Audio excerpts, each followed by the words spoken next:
개장 전 80분 오늘장을 움직일 이슈들 짚어보겠습니다. 어제 시장 특징 먼저 헤드라인으로 체크를 해볼까요? 트럼프 미국 대통령 일본의 30에서 35% 관세 부과할 수도 길어지는 코스피 3천선 줄다리기입니다. 자, 다행히 그래도 어제 지수는 낙폭을 크게 축소하고 마감은 했지만 빅 이벤트를 앞두고 방향성 탐색은 계속되고 있습니다.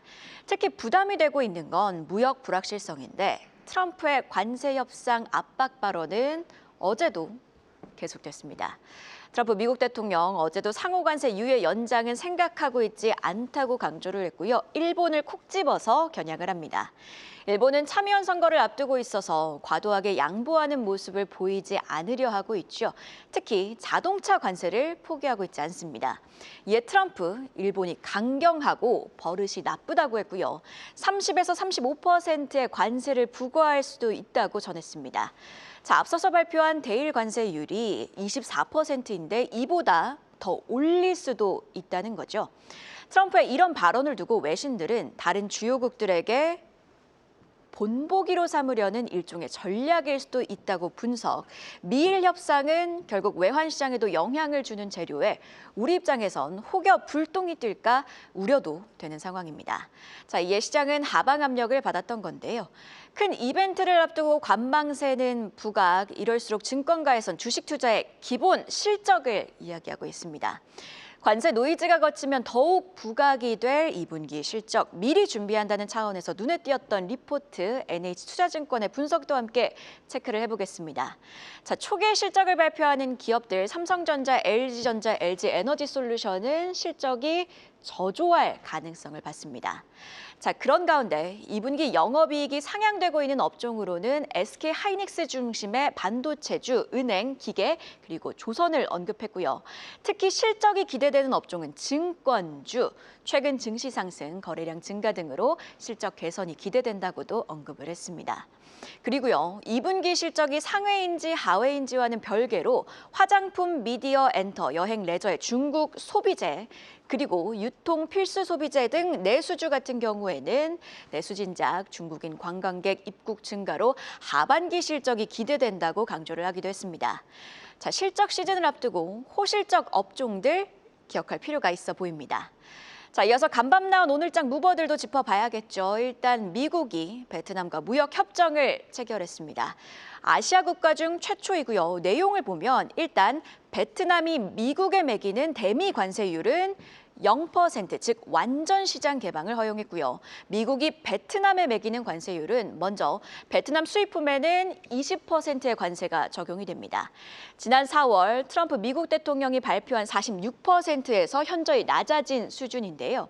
다만 환적, 그러니까 제3국이 베트남을 통해서 우회 수출하는 걸 막기 위해 환적 상품에는 40%의 관세를 부과한다고 합니다. 오늘 전반적으로 시장 지수에 영향을 줄 수 있는 내용이죠. 협정이 체결되고 있다는 점에서 시장은 무역 협상 낙관론으로 해석을 할지 아니면 삼성, LG 등 우리 기업들도 베트남에 생산 기지를 두고 있다는 점에서 우리도 우회국으로 판단이 되면 우리 기업들의 제품에도 40%의 관세가 붙죠. 이런 점에서 부정적으로 해석할지는 계속해서 주시하셔야겠습니다. 섹터를 움직일 뉴스로는요. 상원에서 통과된 감세안의 반도체 세액공제가 35%로 확대되는 안이 포함이 되며 간밤 엔비디아를 포함한 미국 반도체주 분위기는 긍정적. 미국에 투자하고 있는 삼성전자, SK하이닉스의 세액공제 확대 가능성을 의미하는 뉴스이기도 합니다.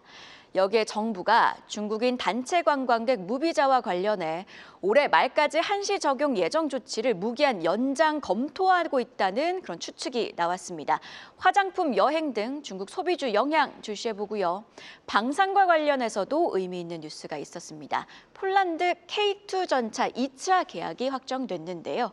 자, 자세히 짚어보겠습니다. 어제 방위사업청은 폴란드 국방부 장관이 현대로템과 K2 전차 2차 계약 협상을 완료했으며 계약을 체결할 예정이라고 전했습니다. 다음 페이지 체크해볼까요? 계약 규모는 추후에 공개될 예정이나 시장에서는 현재 8.5조 원에서 8조 8천억 원 사이의 규모로 추정을 하고 있고요. 1차 계약과 대수는 같지만 폴란드형 전차 개발 및 현지 생산 포함으로 금액은 더 확대됐습니다. 총 물량 180대 중 117대는 국내 생산, 60세대는 폴란드에서 현지 생산이 되는데요. 유럽 현지화를 통해 수출길을 열었다는 점에서 의미가 있는 소식입니다. 자, 어제 현대로템 애터마켓에서 상승폭을 키우고 마감을 했습니다. K2 전차 밸류체인 안에는요, 포탄을 만드는 풍산에 엔진을 만드는 에이스 현대인프라코어 등 여러 기업들이 포함이 되어 있습니다. 차익 시전을 겪던 방산주 오늘장 주가 향방도 함께 주시해 보시죠. 자, 마지막으로요. 일정적으로 오늘은 국회를 주시하셔야겠습니다. 3% 룰이 포함된 상법 개정안이 처리될 예정이죠. 자, 그리고요. 이재명 대통령이 취임 첫 30일을 맞아 오전 10시 기자회견을 갖습니다. 국정 운영 방향과 정책에 대한 언급이 있을 텐데 정책주 다시 힘을 써줄 수 있을지도 오늘장 관전 포인트겠습니다. 그럼 어제 장 마감 이후에 나온 공시 안혜수 캐스터와 함께 체크해 볼까요? 네, 안녕하세요. 안혜수입니다. 지난 29일 3,200억 원 규모의 교환 사채를 단행하겠다고 밝힌 태난산업, 결국 발행을 중단한다고 공시했습니다. 2대 주주인 트로스톤 자산운용은 교환 사채에 대해 서울중앙지법에 발행 중지를 요청하는 가처분 신청을 했고요. 금융감독원도 자사주 처분 상대방을 공시하지 않은 점 등을 이유로 정정 명령을 부과했습니다. 태광산업은 이에 트로스톤 자산운용의 가처분 신청에 대한 법원 결정이 나올 때까지 후속 절차를 중단하기로 했는데요. 이와 함께 장래 사업과 경영 계획도 공시했습니다. 태광산업이 무리하게 교환 사채를 발행했던 이유가 이 공시에 나와 있습니다. 태광산업은 주력인 석유화학과 섬유 업황이 악화하는 상황에서 사업 구조 재편을 원했던 건데요. 여러 가지 포트폴리오를 다변화하기 위해 1조 5천억 원의 자금이 필요했습니다. 공시를 통해 계획대로 투자를 이어가겠다고 밝혔으나 교환 사채 발행 중단으로 자금 조달 방안은 수정이 불가피할 전망이고요. 이렇게 다른 방법을 찾아보겠다고 했는데 하루빨리 그 방법을 찾을 수 있길 바라야겠습니다. 코스닥 상장사 솔보는 자사주 전부를 처분한다고 공시했습니다. 테크아임이라는 의료 IT 기술 기업에 매각한다는데요. 솔보는 회사 중장기 경영자금 확보 차원에서 매각키로 했다고 설명했습니다. 공시를 보시면 자사주 168만 주를 68억 5천만 원에 처분키로 했고요. 처분 대상 주식 가격은 4,080원, 전체 발행 주식 대비 6.14%에 해당합니다. 지금까지 공시 전해드렸습니다.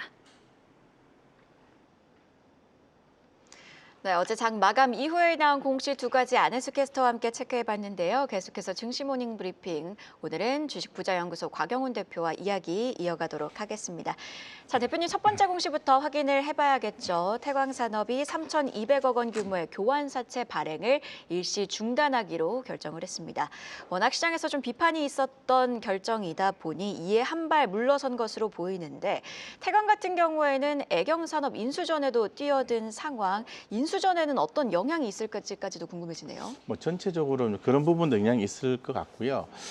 무엇보다도 그 상법 개정안 관련해가지고 좀 생각해 볼 수가 있을 것 같습니다.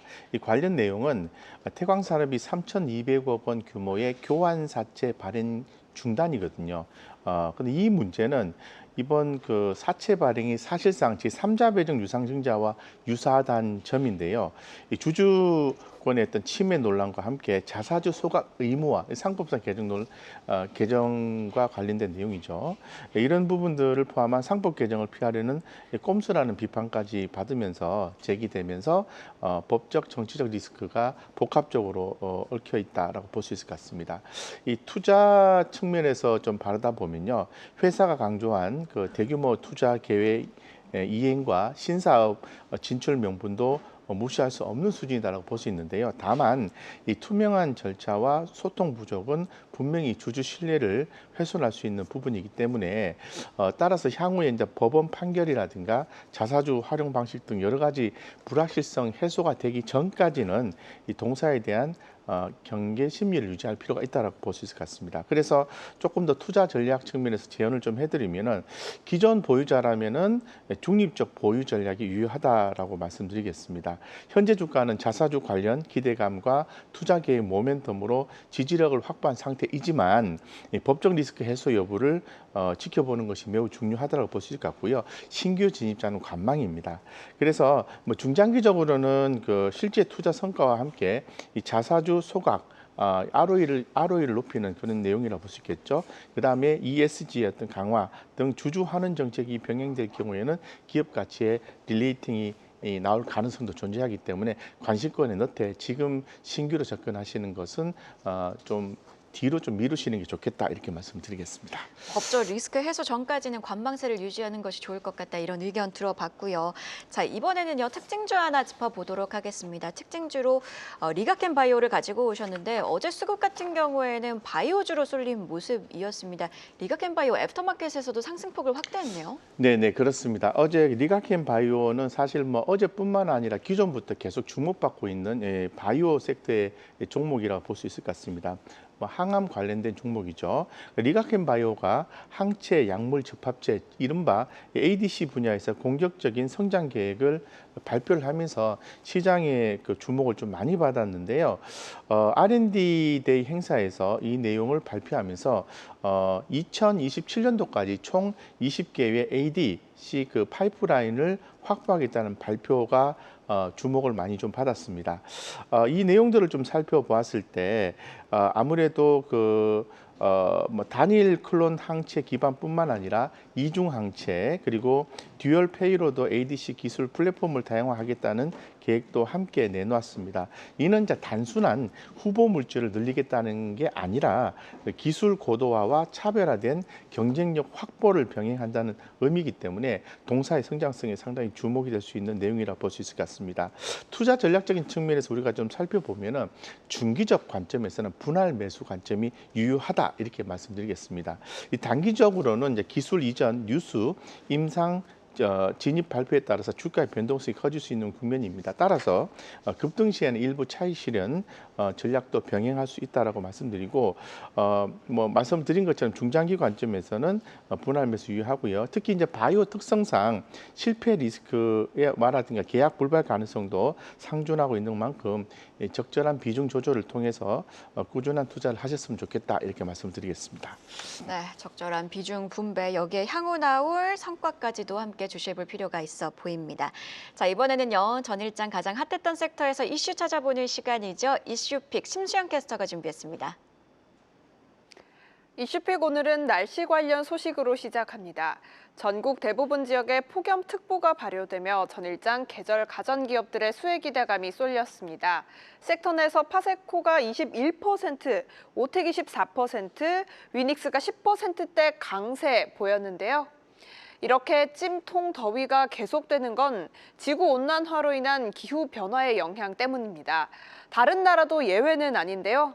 스페인 우엘바 지역에서는 기온이 46도까지 치솟았고 미국 역시 지난달 중서부에서 동부 해안까지 광범위한 폭염 경보가 내려졌습니다. 세계 곳곳에서 극단적인 기상현상이 속출하고 있는 지금 이로 인해 수혜를 입을 산업과 피해를 입을 산업은 어떤 산업인지 그리고 곡물과 원자재들은 어떤 영향을 받을지 주시해 봐야겠습니다. 다음 소식도 살펴보도록 하겠습니다. 이창용 한국은행 총재가 22주째 연례 통화정책 포럼에서 원화 스테이블 코인이 자본 유출을 유발할 수 있다는 우려를 표한 가운데 전일장 관련 종목들이 하락세를 보였습니다. 이창용 총재는 또한 스테이블 코인의 실효성과 안전성에 대해서도 회의적인 시각을 드러냈는데요. 뿐만 아니라 다른 주요국 총재들 역시 비슷한 우려를 내놨습니다. 영국 중앙은행의 앤드루 베일리 총재는 스테이블 코인이 화폐로 인정받기 위해선 실제 기능을 입증해야 한다며 명목 가치 보존과 교환 수단 기능이 충족되지 않으면 화폐라 보기 어렵다고 강조했고요. 유럽 중앙은행 리가르도 총재도 스테이블 코인이 통화 정책의 독립성을 해칠 수 있다며 경계심을 드러냈습니다. 향후 정책 방향성에 충분히 영향을 미칠 수 있는 만큼 관련 동향 지켜보시죠. 지금까지 심수연이었습니다. 네, 이슈픽 두 가지 확인해 보고 오셨고요. 하나씩 자세히 분석까지도 들어보겠습니다. 대표님, 더워도 너무 네. 덥습니다. 우리나라 국토의 95%의 폭염특보가 내려진 상황. 장마 기간이 아닌데도 계속해서 이른 폭염이 지속되고 있는 상황입니다. 이런 날씨의 영향 때문인지 어제 우리 시장에서 폭염 관련주들이 좀 들썩인 모습이었는데요. 네, 네. 해당 종목들 투자 전략은 어떻게 세워야 될까요? 지금 계절적인 이슈로 좀 봐야 되는데요. 이제 결론적으로 좀 먼저 말씀드리면 이제 폭염은 단기적인 이슈가 아니라 기후 변화에 따른 구조적인 흐름으로 자리 잡고 있고요. 기후 리스크에 대해 대응 가능한 실적 기반 기업 위주로 선별적으로 접근이 필요하다라고 결론적으로 말씀드리고, 당분간 당연히 이 더위가 계속 진행이 될 가능성이 높다고 말씀드리겠습니다. 따라서 에어컨이라든가 제습기, 냉음료 관련된 여름 소비재 관련주들이 주목을 받고 있습니다. 대표적으로 파세코, 오텍, 위닉스, 신일전자, 코웨이, 음료 관련된 종목, 빙그레 이런 종목들이 강세를 보였는데요.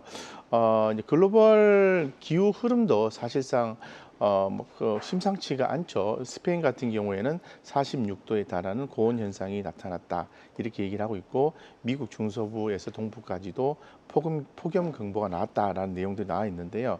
어쨌건 이런 종목들에 대해 관련되어서 좀 주목해 볼 필요가 있을 것 같습니다. 투자 전략적인 측면에서 좀 살펴보시면은 단기적으로는 수익 관점에서 접근이 유효합니다. 특히 이제 제습기, 에어컨 비중이 높은 종목 위주로 모멘텀 매매가 좀 중요할 수 있을 것 같고요. 중기적으로 보면은 사실상 어떤 테마성보다는 실적 기반이 당연히 봐야 되겠죠. 그래서 예를 들면은 코웨이, 렌탈 기반의 안정적인 매출을 이루고 있는 회사죠. 코웨이라든가 위닉스, 오텍 이런 종목들은 꾸준히 좀 보시는 게 좋겠다라고 말씀드리겠습니다. 따라서 지금 폭염 관련된 종목들은 저는 개인적으로는 좀 트레이딩 관점으로만 좀 접근을 하자, 이렇게 말씀드리겠습니다. 자, 폭염 관련주들은 트레이딩 관점에서 접근, 그리고 실적도 함께 꼭 봐야 된다고 강조를 해주셨는데, 이렇게 폭염 관련 이슈가 부각이 될 때 또 한 가지 드는 생각이 전력 설비 관련주들에게도 영향을 주지 않을까 싶은데, 네. 왜냐하면 에어컨을 계속 틀려면 전력이 중요하잖아요. 어떻게 보고 계실까요? 전력 설비 관련된 종목은 AI 데이터 센터와 관련돼서 많이 주목을 받았는데, 당연히 여름이 되면은 전력에 대한 문제가 발생하겠죠. 그래서 예를 들어서 전기료 인상 같으면 한국전력을 봐야 되는 거고, 전력 설비 관련해서는 저는 이제 두 종목 정도로 보고 있는데요. LS 일렉트릭과 그리고 HD 현대 일렉트릭인데, LS 일렉트릭 같은 경우에는 과거의 주가가 상대적으로 HD 현대 일렉트릭보다 못 올랐던 게 전통적인 변압기 관련된 제품을 생산한 케이스가 아니었는데, 울산에 있는 그런 변압기, 초고압 변압기라는 기업을 인수를 해서 그 시너지 효과가 지금 올해 나오고 있거든요. 그래서 LS 일렉트릭을 좀 주목하시면 더 좋겠다, 이렇게 말씀드리겠습니다. 네, 알겠습니다. 두 번째 이슈픽도 함께 확인을 해보도록 할 텐데, 이창용 한국은행 총재가 원화 스테이블 코인에 대한 우려의 뜻을 내비치면서 관련주들이 어제 하락하는 모습을 보였습니다. 시장에 관심은 뜨거운 상황이지만 정책과 관련해서 아직 구체적인 내용들이 나오고 있지는 않고 주도권을 두고도 좀 줄다리기가 이어지고 있는 모습입니다. 관련주들은 어떻게 접근해야 될까요? 일단 스테이블 코인 같은 경우에는 미국에서 먼저 이제 언급이 되고 난 뒤에 이제 국내 쪽에 원화 기반의 스테이블 코인이 언급이 됐는데, 미국 쪽의 스테이블 코인은 크게 이제 두 가지로 나눌 수가 있습니다. 우리가 잘 알고 있는 서클 같은 경우에는 USD, US 달러를 코인화시킨 건데 USDC라고 하고요. 그 다음에 테더의 USDT라는 게 있습니다. 이 두 가지로 통상 거래가 좀 많이 되고 있는데, 아무래도 원화 기반의 스테이블 코인이 허용될 경우에는 달러 기반 자산으로 쏠림 현상이 가속화될 수 있다라는 건데요. 상당히 이런 부분에 대해서는 제도적 장치가 좀 필요할 것으로 지금 언급이 좀 되고 있는 그런 상태입니다. 전체적으로 보면은 어제 같은 경우에 관련된 종목들이 많이 빠졌죠. 보안 관련주라든가, 그리고 또 컴투스홀딩스, 다날, 그 다음에 네이버 페이 관련된 네이버, 그리고 카카오페이 이런 종목들이 좀 조정이 좀 깊게 좀 나왔습니다. 투자 전략적인 측면에서 봤을 때는 이제 단기적으로는 정책 방향성이 아직까지는 명확하지 않기 때문에 이 보수적 관점에서 접근하는 것이 중요합니다. 당분간은 테마보다는 실적 기반이 탄탄한 보안 솔루션이라든가 핀테크 관련 기업에 좀 주목하시면 좋을 것 같고요. 그런데 이제 중기적으로는 좀 다르게 봐야 되는데 이 금융당국의 가이드라인 등 그 제도화 수순이 본격화되는 시점에서는 또 부각이 될 수가 있거든요. 그래서 지금 뭐 디지털 결제 인프라 또 그 인증 기술을 갖고 있는 업체 위주로 좀 보시고 특히 네이버, 카카오 같은 플랫폼 기업에 좀 주목을 하셔야 됩니다. 뭐 실적과 기술력을 바탕으로 정책이 이제 정비된 이후에는 중기적 재평가 가능성이 대단히 높기 때문에 여전히 관심권에 놓고 보셔야 될 것 같습니다. 그래서 현재로서는 좀 옥석 가리기가 추후에 좀 계속해서 나올 수 있을 것 같은데요. 당연히 관심권에서는 놓고 보실 이유는 충분히 있습니다. 네, 단기에는 실적 기반 또 중기적으로는 인프라주를 보자 이렇게 정리를 해보면 될 것 같습니다. 자, 그리고 오늘 새벽에 나온 뉴스인데 이 뉴스도 시장에서 큰 관심을 받았습니다. 자, 리플이 미국 은행업 인가 신청에 나서면서 전통 금융 진입을 본격화한 상황입니다.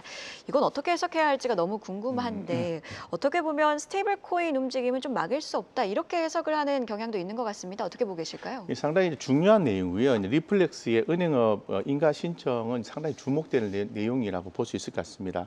이 부분은 단순한 어떤 기업 행보를 넘어서 이 스테이블 코인 산업의 제도화의 주류화 흐름을 상징하는 내용이라고 볼 수 있을 것 같아요.